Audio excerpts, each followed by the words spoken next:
बीते कुछ दिनों से हम आदिम अर्थव्यवस्था के बारे में जानने और समझने का प्रयास कर रहे हैं। हमने ये जानने की कोशिश की कि आदिम समाज अपना जीवन किस प्रकार से यापन करता है। यह जीवन यापन करने का संदर्भ सामाजिक और सांस्कृतिक पृष्ठभूमि के आधार पर नहीं है। यहाँ पर जीवन यापन करने का संबंध उन व्यवस्थाओं को जोड़कर देखा जा सकता है जिसे हम एक शब्द में जीविका उपार्जन कहते हैं, जो मनुष्य की मूलभूत आवश्यकताओं की पूर्ति करती है, जिसके बगैर किसी मनुष्य के जीवन जीने की कल्पना नहीं की जा सकती। आप भली भांति जानते हैं कि बिना भोजन के मनुष्य नहीं रह सकता। भोजन की आवश्यकता पूरी होने के पश्चात उसे वस्त्र की आवश्यकता होती है, उसे रहने के लिए घर भी चाहिए होता है। ये तमाम तरह की आवश्यकताएं आदिम समाज में मनुष्य किस प्रकार से पूरा करता है, यही हम जानने का प्रयास कर रहे हैं। हमने ये भी जानने की कोशिश की पिछली 3-4 कक्षाओं में कि आदिम समाज के सामने कौन कौन सी चुनौतियाँ हैं। हमने ये भी जानने का प्रयास किया कि क्या आदिम समाज की जो आर्थिक व्यवस्था है वो ठीक उसी प्रकार से जिस प्रकार से आधुनिक समाज की अर्थव्यवस्था है। हमने पाया कि ऐसा नहीं है। आदिम समाज में अर्थव्यवस्था बिल्कुल अलग है। लेकिन एक बात मैं आपको स्पष्ट करना चाहूँगी, क्योंकि मैं आपकी जगह जब स्वयं को खड़ा करके देखती हूँ तो मेरे मन में ये प्रश्न उत्पन्न होता है, ये स्वाभाविक प्रश्न है कि क्या जब सभ्यताएं इतनी उन्नति कर गई हैं, हम आधुनिक समाज में जी रहे हैं, तमाम तरह की आधुनिक सुविधाएं, तकनीकी सुविधाएं हमारे पास उपलब्ध है, तो क्या विश्व में अभी भी कोई ऐसा समुदाय है, कोई ऐसी जगह है जिस प्रकार की आदिम व्यवस्थाओं को हम पढ़ रहे हैं, क्या वैसी व्यवस्थाएं आज भी विद्यमान है? पहला प्रश्न। दूसरा प्रश्न हमारे मन में ये आता है कि हम सामाजिक मानवशास्त्र पढ़ें क्यों, जब वो ऐतिहासिक संदर्भों के बारे में हम सोच के हमारे मन में ये लगता है कि इनको पढ़ने की आवश्यकता क्यों है। इन सारे प्रश्नों का उत्तर सिर्फ एक ही पंक्ति में दिया जा सकता है कि अगर हमें अपना वर्तमान समझना है तो हमें अपने भूत को समझना होगा। पहली बात, ठीक है। ये उत्तर उस प्रश्न का है जहाँ हमारे मन में ये प्रश्न आता है कि हम सोशल एंथ्रोपोलॉजी क्यों पढ़ें, उसके पढ़ने का क्या औचित्य है। क्योंकि समाजशास्त्र पढ़ने का औचित्य तो हम जस्टिफाई कर पाते हैं, लेकिन सामाजिक मानवशास्त्र क्यों पढ़ें, तो मैंने आपको बताया कि हमें क्यों पढ़ना चाहिए कि अगर हमें अपने वर्तमान को सुदृढ़ीकरण करना है, अपने वर्तमान को हमें सुनहरा बनाना है, तो हमें अपने भूत को भी जानना ज़रूरी है। परंतु इसके साथ ये सत्य से भी आपका परिचित होना आवश्यक है कि आज भी विश्व की बहुत सारे जगह, दुनिया के ऐसे बहुत सारे कोने हैं, बहुत सारे ऐसे क्षेत्र हैं जहाँ पर आदिम समाज निवास करते हैं। वो आज भी सभ्यता और ज्ञान के प्रकाश से बहुत दूर है। तकनीकी ज्ञान तो बहुत दूर की बात है, वो तो आखिर ज्ञान से भी दूर है। आज भी उनकी जो भाषा है वो हमारी भाषाओं से बिल्कुल अलग है। और सबसे मूलभूत बात यह है कि आपके मन में प्रश्न उत्पन्न होता होगा कि भाषा एक सशक्त माध्यम है, लिखित भाषा एक सशक्त माध्यम है अपने विचारों की अभिव्यक्ति के लिए, तो वो किस प्रकार की भाषा का प्रयोग करते हैं। बोलने वाली भाषा तो है ही, परंतु कहीं कुछ लिखने की आवश्यकता हो तो यहाँ पर इसका उत्तर ये है कि जो प्रतीक हैं, जो चिन्ह हैं, वो एक महत्वपूर्ण भूमिका निभाते हैं व्यक्तियों की भावनाओं की अभिव्यक्ति के लिए। कल की कक्षा में हम आर्थिकी विकास के चरण पढ़ रहे थे आदिम समाजों के संदर्भ में, तो उसी को हम आगे बढ़ाते हैं और हम देखते हैं कि दूसरा जो चरण है वो है पशुपालन आर्थिकी। ये क्या है? तो सामाजिक मानवीय शास्त्री जो हम समाज में देख रहे हैं, पढ़ रहे हैं, मानव शास्त्रीय समाज जो हम पढ़ रहे हैं, वहाँ पशुपालन आर्थिक विकास के रूप में महत्वपूर्ण एक संदर्भ के तौर पे हम देखते हैं। मानव का पशुओं को एकत्रित करना, पशुओं को पालना, उनका पोषण करना। इस पशु की जब हम बात कर रहे हैं तो यहाँ सिर्फ हम किसकी बात नहीं कर रहे, यहाँ पर सिर्फ हम कि जो पशु जिससे हमें दूध प्राप्त होता है, सिर्फ उन पशुओं की बात नहीं कर रहे हैं हम, या कुत्ता, बिल्ली, बकरी आदि सभी की बात कर रहे हैं, और जो हमारे जीवन जीने में हमें कहीं ना कहीं सहायता करते हैं, सहजता प्रदान करते हैं। और ये बात भी गौरतलब है कि जिन पशुओं को पाला जाता है उन्हें मारने के स्थान पर पालना अधिक उपयोगी माना गया है। तो इसलिए आदिम समाजों में ये मूलभूत विचारणीय बिंदु है कि आदिम समाजों में पशुपालन एक मुख्य आर्थिकी का आधार बिंदु रहा। उन्होंने सर्वप्रथम कुत्ता पालन प्रारंभ किया था। कुत्ता मानव के साथ रहता है, उनका वफादार होता है, उनका सहायक होता है, उनकी रक्षा भी करता है।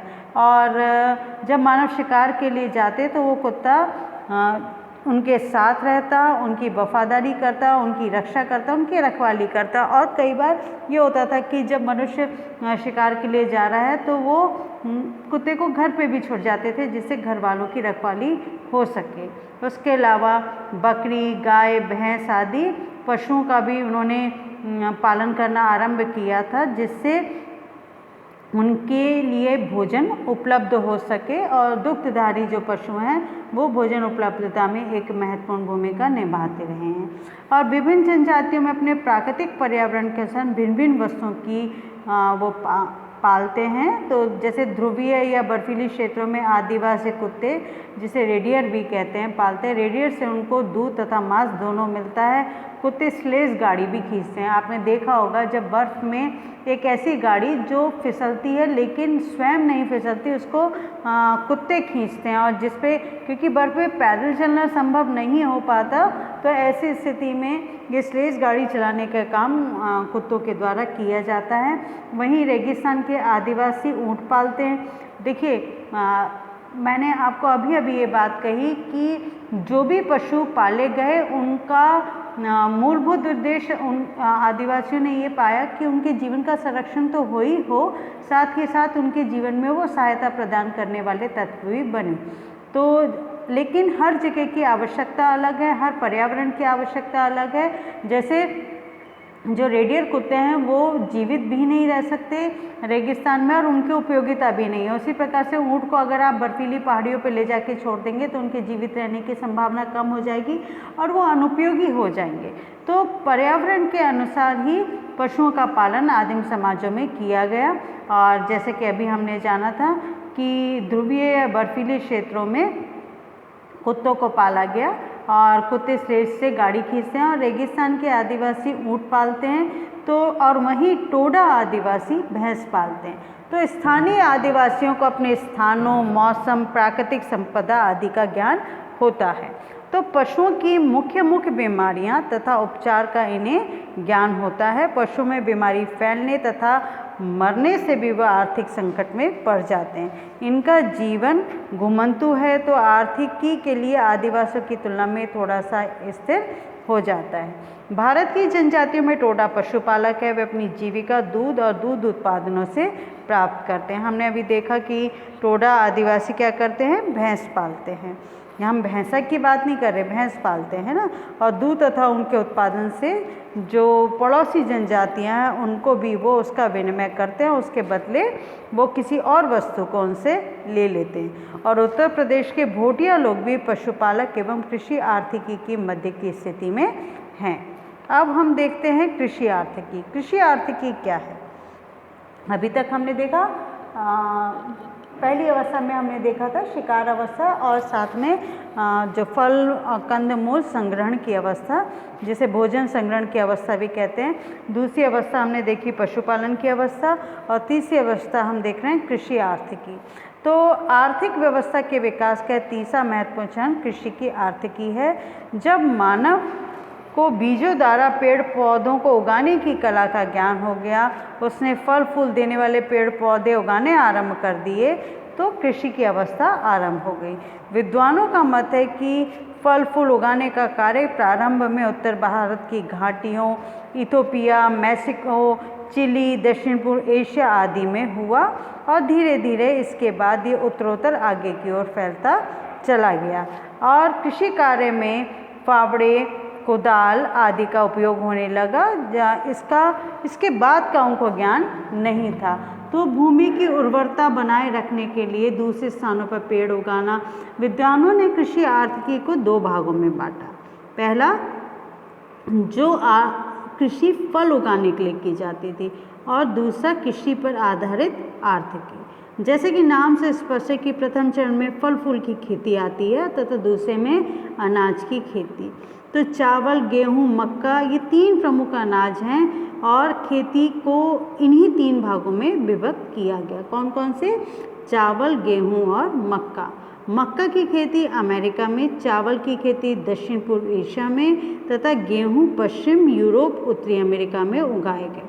अनाज की खेती जो की गई वो पाषाण युग से ही की जाती रही है और कई आदिम समाजों में स्थानांतरित खेती भी की जाती है। आदिवासी जंगल को आग लगाकर भी जला देते हैं।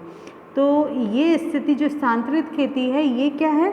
देखिए बच्चों, यहाँ पर स्थानांतरित खेती का मतलब स्पष्ट है कि आदिम समाजों में इस प्रकार की खेती पाई गई कि वो क्या करते हैं, किसी जगह 1 या 2 या 3 वर्ष खेती करते हैं, फिर आगे की ओर बढ़ के जो जहाँ झाड़ झाड़ियाँ पेड़ पौधे हैं उनको वो काट के वहाँ आग लगा देते हैं। वो ज़मीन वहाँ समतल कर लेंगे और वहाँ पर वो वापस से खेती करने लगते हैं। तो बार बार स्थान परिवर्तित करके वो खेती करते हैं। तो इसके बाद हम यहाँ देखते हैं कि मजुमदार और मदाम के अनुसार भारतवर्ष में उराव, मोंडा, भील, संथाल, खारवाड़, बैगा, कौरव, गोंड, हो, ये सारी जनजातियाँ जो कृषि का कार्य करती हैं। देखिए, अब आपसे प्रश्न पूछा जा सकता है कि कृषि करने वाली आदिम जनजातियों के नाम बताएं जिनका जीविका उपार्जन या आर्थिकी जिनकी कृषि व्यवस्था रही है। तो यहाँ आप क्या मेंशन करेंगे? उराव, मुंडा, भील, संथाल, खारवाड़, बैगा, कौरव, गोंडा, हो अपने आप एक जनजाति का नाम है, ठीक है, और ये कृषि करती हैं। इनमें स्त्री पुरुष समान रूप से भाग लेते हैं और इनका जीवन स्तर न प्राचीनकालीन आर्थिकी से ऊपर कभी भी नहीं उठ पाया। कृषि पर आधारित जनजातियों का आर्थिकी जीवन भारत की कई जनजातियों से काफ़ी अविकसित और पिछड़ा हुआ है। स्थानांतरित खेती भारत में काफ़ी प्रचलित है। नागा इसे झूम, बस्तर के मारिया इसे पेंडा, खेड़ा और बैगा इसे बेवार कहते हैं। भुइयाँ में इसके 2 प्रकार हैं, डाही और कमान। हल जोत कर स्थायी खेती गोंड, मुंडा, संथाल, खासी, भील आदि जनजातियाँ करती हैं। अब देखते हैं हम दस्तकारी आर्थिकी। इस आर्थिकी का विकास चौथा चरण कहा जाता है इसे। पहला चरण हमने क्या देखा था? पहले चरण में हमने देखा था शिकार और भोजन का संग्रहण। दूसरे चरण में हमने देखा पशुपालन। तीसरे चरण में हमने क्या पढ़ा? कृषि अवस्था। और चौथे चरण में दस्तकारी आर्थिकी। इस आर्थिकी का विकास को इसे चौथा चरण कहा जाता है। और टोकरी, बनाई, कलाई, बुनाई, शराब बनाना, धातु का कार्य करना, बैत का काम करना, बर्तन बनाना, फर्नीचर बनाना, अस्त्र शस्त्र या रस्से, चटाई आदि बनाने का काम करना, हल या पहिया आदि बनाने का कार्य भारत की जनजातियाँ करती हैं। Should I repeat it again? मैं इसे रिपीट करूँ तो कौन कौन सी चीज़ें बनाती हैं? टोकरी। आप देखेंगे जब कभी हाट लगता है तो जो आसपास की जनजातीय समाज हैं वो कई बार अपना सामान बेचने के लिए आते हैं। तो आप देखते हैं कि उनकी दस्तकारी में बहुत ज़्यादा दस्तकारी में स्पर्शता है, सुंदरता है और ये सामान उनके बिकते भी हैं। तो क्या क्या चीज़ें अधिकतर बनाई जाती हैं? टोकरी बनाई जाती है और कताई की जाती है, धातु का कार्य किया जाता है और बर्तन बनाने का काम किया जाता है, फर्नीचर बनाने का काम किया जाता है और अस्त्र बनाए जाते हैं, चटाइयाँ बनाई जाती हैं, हल और पहिए आदि भी बनाने का कार्य भारत की जनजातियाँ करती हैं। ये व्यवसाय अधिकतर सहायक व्यवसाय के रूप में किए जाते हैं। मारिया तथा गोंड शराब बनाते हैं। दस्तकारी के कार्य साउरा, कोंड, औरव, अगारिया, थारू आदि जनजातियाँ करती हैं। घासी जनजाति के लोग पशुओं की अतड़ियों से तांते बनाते हैं। यह आर्थिकी के विकास का चौथा चरण है और औद्योगिकी अवस्था तथा कृषि अवस्था के बीच की कड़ी है। अब हम देखते हैं इसके बाद औद्योगिकी अवस्था। ये आर्थिकी की 5वीं तथा अंतिम अवस्था कही जाती है। पशुपालन तथा कृषि की आर्थिकी के साथ साथ दस्तकारी का व्यवसाय जो लगभग सभी जनजातियों में मिलता है, परंतु औद्योगिकी आर्थिकी जो है उसका स्तर वो जो आर्थिक स्तर का चरण है वो अर्थव्यवस्था जनजाति के जो लोग हैं उनको औद्योगिकी व्यवसाय में उस संपर्क में आए। इस प्रकार आर्थिक जनजातियों में ये नहीं बन पाया है, परंतु वो जनजातियाँ जो वर्तमान समाज के संपर्क में आई हैं इस प्रकार के उद्योगों में संलग्न हो गई हैं। आसाम के चाय बागानों में विभिन्न कार्य करने के लिए अनेक संथाल, गौंड और कौंड आदिवासी चले जाते हैं। वहीं बिहार, उड़ीसा और मध्य प्रदेश में भी अनेक आदिवासी श्रमिकों के रूप में अनेक औद्योगिक केंद्रों में जाते रहते हैं। भारत के अनेक जनजातीय क्षेत्रों में कोयला, लोहा, इस्पात आदि बड़े बड़े उद्योग स्थापित हो गए हैं, जहाँ पर संथाल के आदिवासी कुशल श्रमिक बन गए हैं। जनजाति के लोग श्रमिक के रूप में वन उत्पादनों, लकड़ी कटाई, सड़क निर्माण आदि का कार्य करते हैं। आदिवासियों का बड़ा भाग विभिन्न औद्योगिक केंद्रों, चाय बागानों, सड़क तथा रेल निर्माण आदि श्रमिकों के रूप में ये लोग कार्य करते हैं। तो बच्चों हमें एक बात समझ में आई कि जो औद्योगिकी आर्थिकी है वो उनका मूल कार्य नहीं है। किनका? जनजातियों का मूल कार्य नहीं है। उनका तो मूल कार्य आज भी खेती करना है, पशुपालन करना है, भोजन का संग्रहण करना है, शिकार करना है।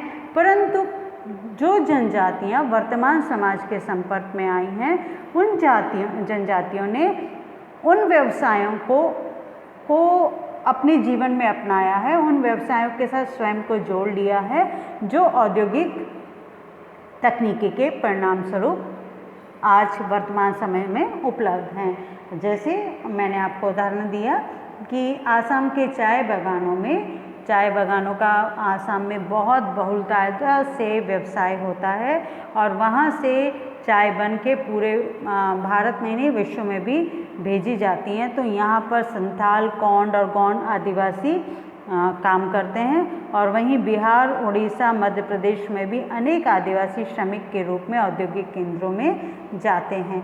वहीं जनजाति के लोग लकड़ी कटाई, सड़क निर्माण आदि कार्यों में भी लगते हैं।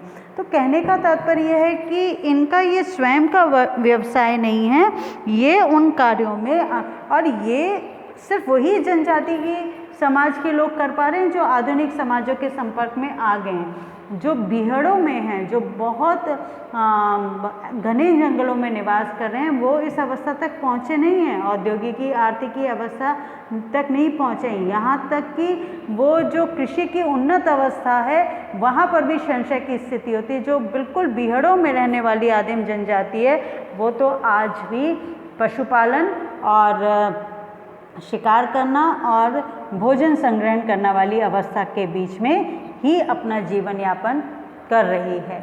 तो आज हमने ये जाना कि कौन कौन सी चरणों से गुजरकर जो आदिम अर्थव्यवस्था है वो आगे बढ़ी है।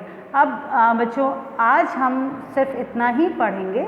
अगली कक्षा में हम आदिम अर्थव्यवस्था की कुछ अन्य विशेषताओं को जानेंगे, उनके कुछ अन्य प्रकारों को जानेंगे, उनके प्रारूपों को जानेंगे, उनकी अलग हम अपनी नॉलेज को इन्हांस करेंगे कि किस प्रकार से आदिम व्यवस्था संचालित होती रही है, उनकी क्या अड़चनें हैं, क्या चुनौतियां हैं।